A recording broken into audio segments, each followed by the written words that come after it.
राजा पृथु बोले, हे नारद जी, आपने कार्तिक मास में स्नान का फल कहा, अब अन्य मासों में विधिपूर्वक स्नान करने की विधि, नियम और उद्यापन की विधि भी बतलाइए।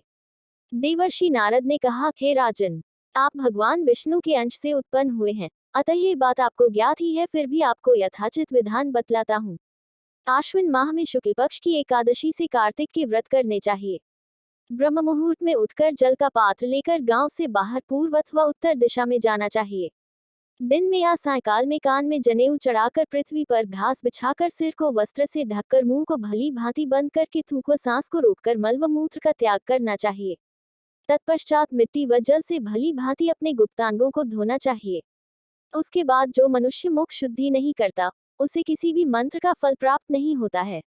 अतः दांत और जीभ को पूर्ण रूप से शुद्ध करना चाहिए और निम्नलिखित मंत्र का उच्चारण करते हुए दातुन तोड़नी चाहिए। हे वनस्पति, आप मुझे आयु, कीर्ति, तेज, प्रज्ञा, पशु, संपत्ति, महाज्ञान, बुद्धि और विद्या प्रदान करो। इस प्रकार उच्चारण करके वृक्ष से 12 अंगुल की दांतुन ले। दूध वाले वृक्षों से दांतुन नहीं लेनी चाहिए। इसी प्रकार कपास, कांटेदार वृक्ष तथा जले हुए वृक्ष से भी दांतुन लेना मना है, जिससे उत्तम गंध आती हो और जिसकी टहनी कोमल हो, ऐसे ही वृक्ष से दंतावन ग्रहण करना चाहिए।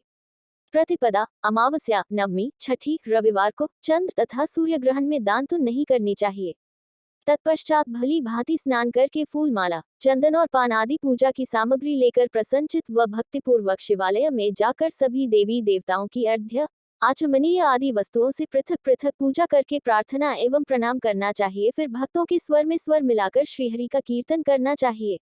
मंदिर में जो गायक भगवान श्रीहरि का कीर्तन करने आए हों, उनका माला, चंदन, तांबूल आदि से पूजन करना चाहिए, क्योंकि देवालयों में भगवान विष्णु को अपनी तपस्या, योग और दान द्वारा प्रसन्न करते थे, परंतु कलयुग में भगवत गुणगान को ही भगवान श्रीहरि को प्रसन्न करने का एकमात्र साधन माना गया है।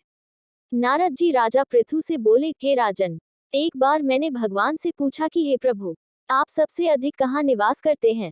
इसका उत्तर देते हुए भगवान ने कहा, हे नारद, मैं वैकुंठ या योगियों के हृदय में ही निवास नहीं करता, अपितु जहाँ मेरे भक्त मेरा कीर्तन करते हैं, मैं वहाँ अवश्य निवास करता हूँ। जो मनुष्य चंदन, माला आदि से मेरे भक्तों का पूजन करते हैं, उनसे मेरी यही प्रीति होती है, जैसी कि मेरे पूजन से भी नहीं हो सकती।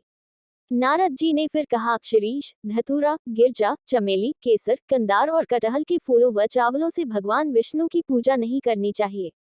अड़हल, कंद, गिरीश, जूही, मालती और केवड़ा के पुष्पों से भगवान शंकर की पूजा नहीं करनी चाहिए। जिन देवताओं की पूजा में जो फूल निर्दिष्ट है, उन्हीं से उनका पूजन करना चाहिए।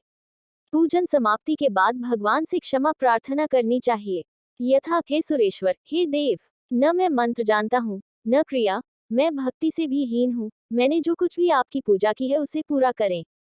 ऐसी प्रार्थना करने के पश्चात साष्टांग प्रणाम करके भगवत कीर्तन करना चाहिए, श्रीहरि की कथा सुननी चाहिए और प्रसाद ग्रहण करना चाहिए।